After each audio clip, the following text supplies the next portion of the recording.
everybody, and welcome to the Games of Canada for March 2020. I'm Marc Power. Before we get on with today's episode, I just want to pass along a few notes here. First of all, thank you to everyone who sent along their messages of condolences for the passing of Sky last month. That really meant a lot to the family. And also remember how I said I was going to donate 10 cents per view for the first week the last video was up? Well, the video received 440 views in its first week, so I was more than happy to send the Exploits Valley SPCA a $44 donation. For that, I and the SPCA thank you.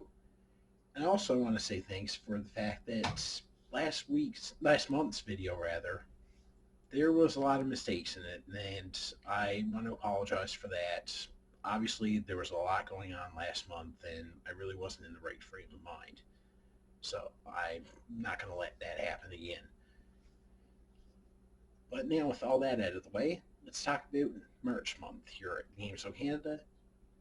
When you have a successful show, then there's bound to be imitators and clones.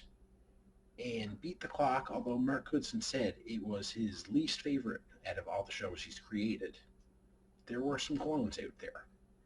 And this month we're going to look at one of them, going all the way back to the early 70s in Canada, looking back at anything you can do.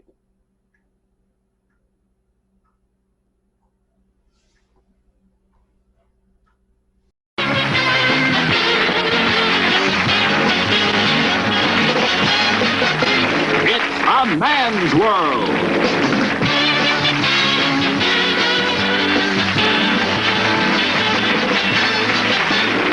A woman's world.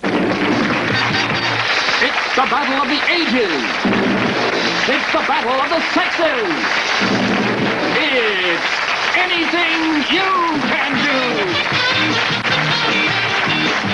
And here's the star of our show, Gene Wood. Good luck, fellas. Good luck, ladies. Thank you, ladies and gentlemen, and welcome to Anything You Can Do, where men and women challenge each other physically, mentally, and any other way you can think of. So let's meet those men.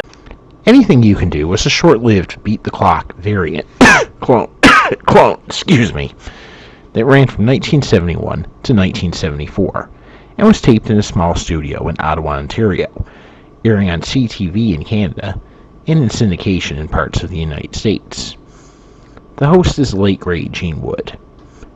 Gene was better known as an announcer on numerous game shows over a 20-year career. Arguably his best work was on Family Feud and his memorable chemistry with original host Richard Dawson. Gene was a tremendous announcer, and he's one of my favorite game show personalities of all time, and I'm sure many would agree in that sentiment. As a host, he's not horrible,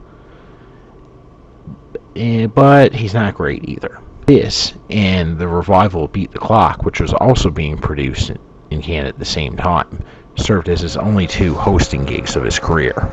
The show features a team of 3 men playing against a team of 3 women in a battle of the sexes. On the board are occupations stereotypically associated more with one sex than the other.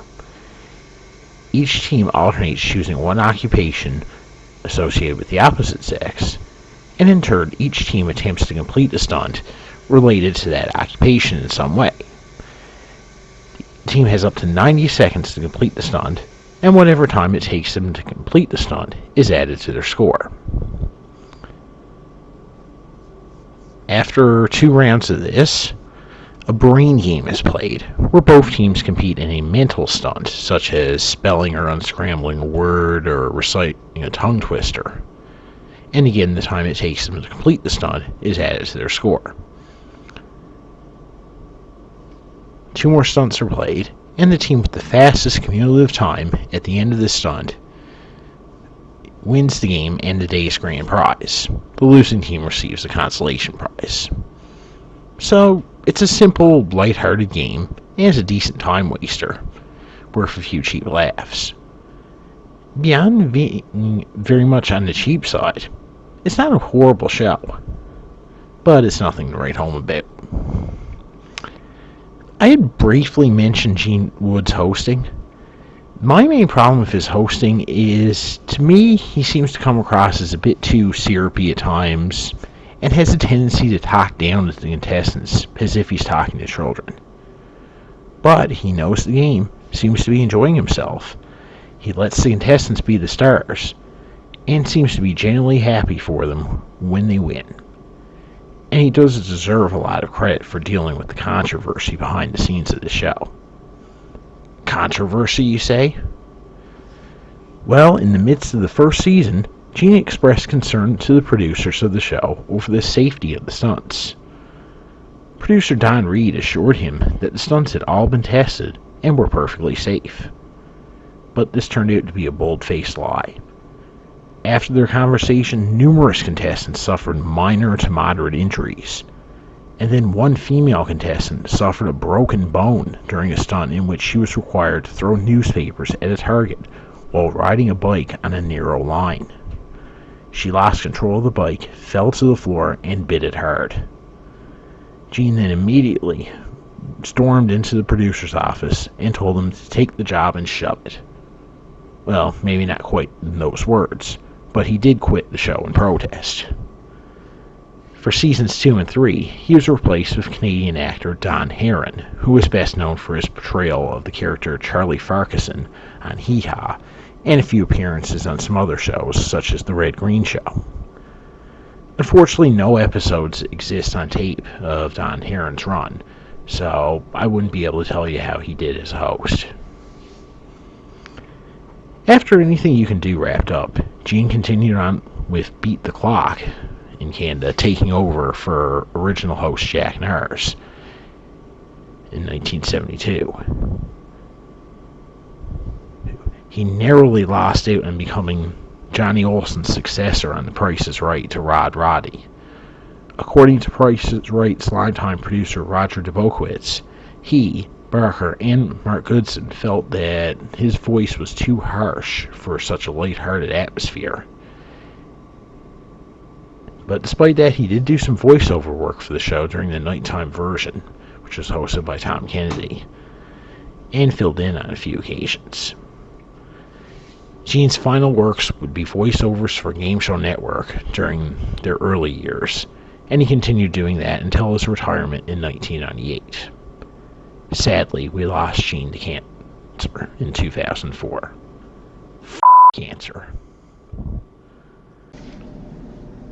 Next month on the Game Show Canada, we'll be going all the way back to the early days of television, well, the early days of television in Canada, and talking about Line 'em Up. Until then, Marc Power, long may Big Jib draw.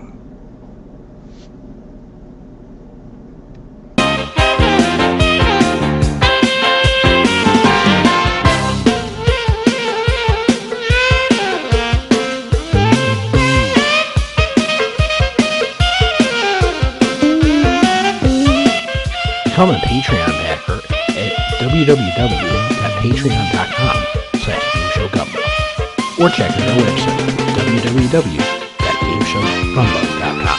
This has been an Impressive production.